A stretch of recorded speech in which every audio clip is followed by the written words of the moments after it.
Olá, boa tarde. Agora vamos falar sobre o IPTU, Imposto sobre a Propriedade Predial e Territorial Urbana. Ele tem previsão na Constituição, no artigo 156, inciso 1, como sendo de competência dos municípios e, logicamente, do Distrito Federal. Ele tem previsão legal também no artigo 32 e seguintes do CTN. Quanto aos territórios não divididos em municípios, a competência sobre o PTU seria da União. Então é o seguinte, se viesse a existir território no Brasil e esse território não fosse dividido em município, nesse caso a competência seria da União para instituir e arrecadar todos os impostos municipais, dentre eles o IPTU. Agora, caso esse território hipotético fosse dividido em municípios, aí a competência pelos impostos municipais permaneceriam com esses municípios.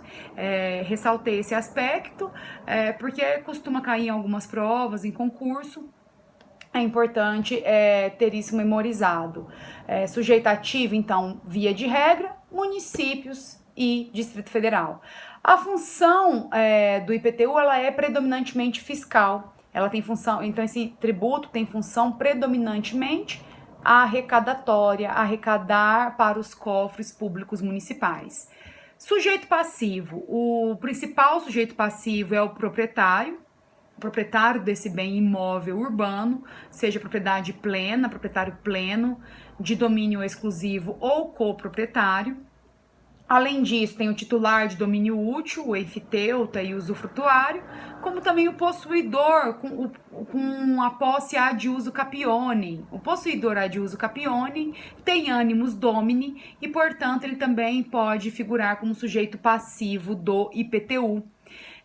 Nesse sentido, o locatário ele não pode ser contribuinte nem responsável do IPTU, justamente porque ele não possui animus domini.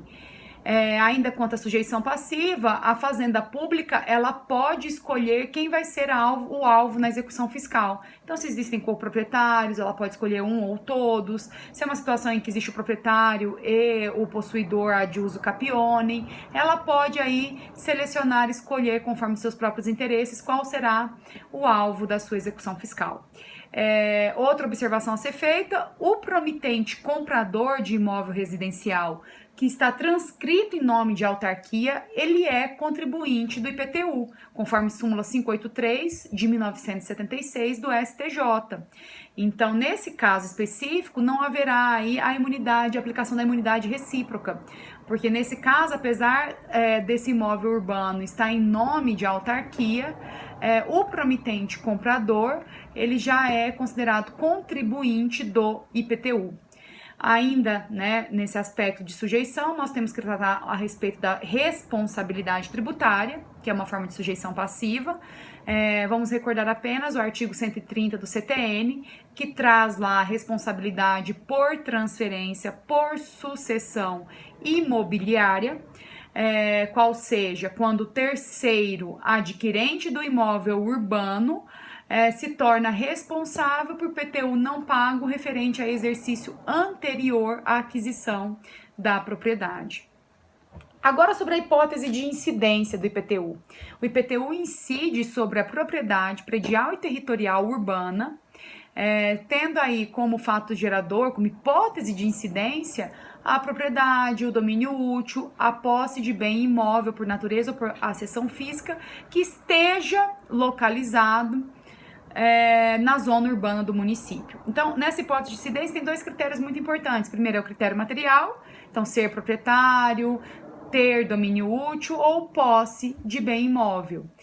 Além disso, o critério espacial. Esse bem imóvel deve estar localizado na zona urbana do município. E para definir essa zona urbana do município, o artigo 32, parágrafo 1º do CTN traz algumas disposições. Primeiramente, a zona urbana do município é aquela definida assim por lei municipal. Além disso, para ser zona urbana, deve-se observar o requisito mínimo de existência de pelo menos 2 melhoramentos construídos ou mantidos pelo poder público nessa área da localização do imóvel. Quais melhoramentos? Os que estão previstos nos incisos do artigo 32, parágrafo 1º do CTN.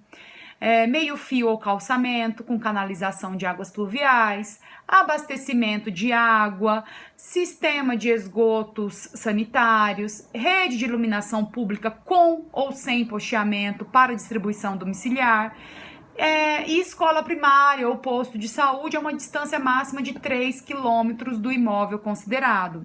Então, se existir 2 desses melhoramentos que eu disse aqui, essa área pode ser considerada como zona urbana e, portanto, o imóvel que estiver nessa área vai sofrer a incidência do IPTU. Além disso, o artigo 32, parágrafo 2º, permite que a lei municipal considere urbanas as áreas ainda urbanizáveis, ou também chamada de expansão urbana. São áreas que ainda não possuem esses melhoramentos, mas que existe um projeto, um plano para que sejam áreas também povoadas, áreas urbanas, seja para o comércio, indústria, não importa a finalidade. E nessas áreas, apesar de não existir um melhoramento, vai poder incidir também o IPTU. Sobre a base de cálculo do IPTU. A base de cálculo do IPTU é o valor venal do imóvel, conforme o artigo 33 do CTN. Valor venal do imóvel. A súmula 160 do STJ estabelece que é defeso ao município atualizar o IPTU mediante decreto em percentual superior ao índice oficial de correção monetária. Essa súmula está dizendo que é proibido ao município atualizar o IPTU através de decreto em percentual que seja superior ao índice oficial de correção monetária. Em respeito ao princípio da legalidade, o município não pode atualizar o IPTU, majorar a base de cálculo do IPTU por meio de decreto em percentual superior a esse índice de correção monetária. Isso significa que decreto municipal ele pode atualizar o valor monetário da base de cálculo desde que dentro do limite dos índices oficiais, desde que esteja só atualizando esse valor e não majorando essa base de cálculo. Além disso, a alteração da base de cálculo do IPTU ela é uma exceção também ao princípio da anterioridade nonagesimal, da mesma forma que o PVA é.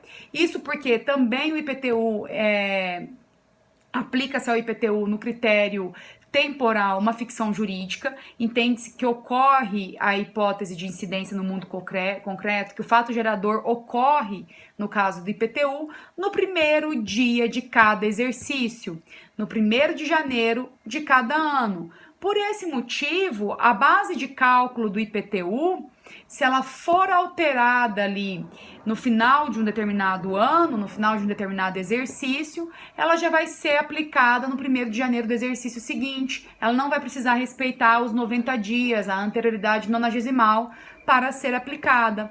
Essa alteração também veio com a Emenda Constitucional 42 de 2003, que alterou o artigo 150, parágrafo 1º da Constituição Federal, admitindo essa exceção à anterioridade nonagesimal quando se trata de alteração da base de cálculo do IPTU.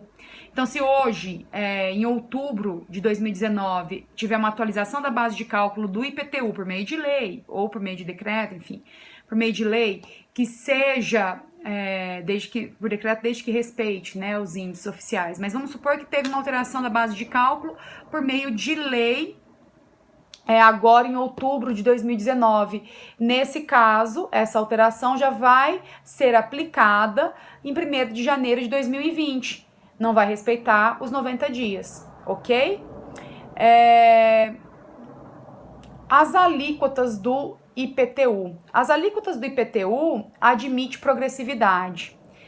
Na verdade, são 2 progressividades e uma seletividade também. Então, as alíquotas do IPTU podem ser diferenciadas. Quando? Primeiro, progressividade no tempo. Se o imóvel permanecer não utilizado ou subutilizado, admite-se alíquotas progressivas no tempo, conforme o artigo 182, parágrafo 4º, inciso 2 da Constituição Federal de 88. Artigo 182, parágrafo 4º, inciso 2 da Constituição Federal de 88, admite alíquotas progressivas no tempo para imóveis não utilizados ou subutilizados, em razão da função social da propriedade urbana. Admite-se também a progressividade em razão do valor do imóvel, conforme artigo 156, parágrafo 1º, inciso 1 da Constituição Federal, que foi alterado aí por meio da Emenda Constitucional 29 de 2000. Então, a gente tem a progressividade no tempo, em razão do imóvel ser inutilizado, utilizado, não utilizado ou subutilizado, e a progressividade em razão do valor do imóvel. E ainda a Constituição, em seu artigo 156, parágrafo 1º, inciso 2, também alterada aí por meio da emenda 29 de 2000, admite a seletividade para as alíquotas do IPTU, admite diferenciação de alíquotas em razão da localização desse imóvel e o uso dado a este imóvel. Então, a gente tem possibilidade de progressividade no tempo, por subutilização ou não utilização, progressividade em razão do valor do imóvel e diferenciação de alíquotas em razão da localização e do uso do imóvel. A súmula 668 do STF trouxe que é inconstitucional a lei municipal que tem estabelecido, antes da emenda constitucional 29 de 2000, alíquotas progressivas para o IPTU, salvo se destinada a assegurar o cumprimento da função social da propriedade urbana. Explicando essa súmula, a emenda constitucional 29 de 2000, ela trouxe essas possibilidades de progressividade em razão do valor do imóvel e a possibilidade de diferenciação de alíquotas em razão da localização e uso do imóvel, porque alguns municípios já vinham fazendo isso, já possuíam leis que admitiam essas alíquotas progressivas ou diferentes em razão do valor ou da localização e uso do imóvel, e essas previsões dessas leis municipais, elas eram inconstitucionais porque não existia essa possibilidade na Constituição. A emenda constitucional 29 de 2000, ela incrementou, alterou a Constituição, admitindo a progressividade em razão do valor do imóvel e a seletividade, a diferenciação de alíquotas em razão da localização e uso do imóvel. Só que as leis municipais anteriores, elas seriam consideradas inconstitucionais ainda, certo? Por isso que essa súmula aqui tentou salvar essas leis anteriores. O que ela disse? A lei municipal anterior à emenda constitucional 29 de 2000, ela será inconstitucional, exceto se as alíquotas progressivas que elas trouxeram, essas leis admitiram, fossem destinadas a assegurar o cumprimento da função social da propriedade urbana. Essa súmula, na verdade, tentou constitucionalizar essas leis municipais que eram inconstitucionais porque foram editadas, publicadas antes da emenda constitucional 29 de 2000. Perfeito? Era isso que eu tinha para falar sobre IPTU. Agradeço a atenção de vocês, bons estudos e até mais.